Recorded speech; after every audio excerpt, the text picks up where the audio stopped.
Yeah, and honestly, it's one of the things that I'm trying to do with this show, with this podcast, is essentially try to Good. bridge voices. There's only like one show that I think in mainstream media that kind of tries to bring both sides, but that's just one, and I want to be able to have both sides because in my perspective on it is that it kind of, more of an anatomy of from what I understand, I'm no doctor, the anatomy of the human body is that, the most people are either left brain dominant or right brain dominant. One makes you more analytical, one makes you more creative.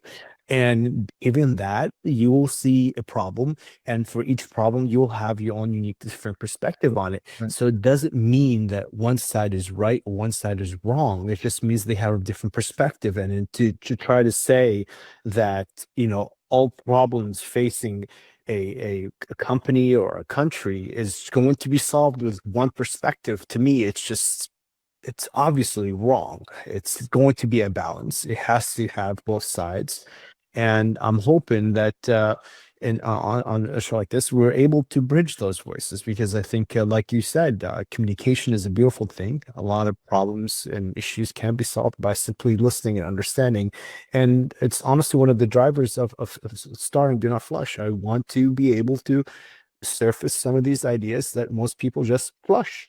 During COVID, after George Floyd, in the height of all the different movements, I had a virtual all hands for my company. And I'll remind you that that old company, I had employees from Mexico City to New York City, left, right, everywhere in between.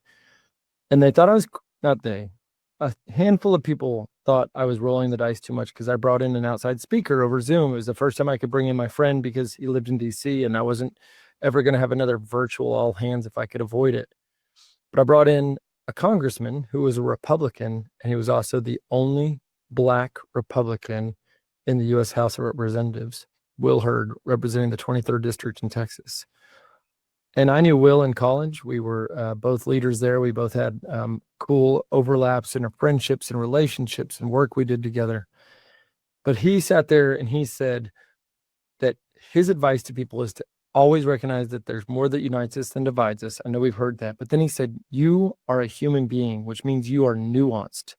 So he said, you can be mad about the treatment of a Black man in this situation and mad about defunding the police and mad about, and he started just going down this litany of all the different pieces. He said, be nuanced, be a human being, and then engage. And I thought it was so beautiful because then I look on the screen, 60 people across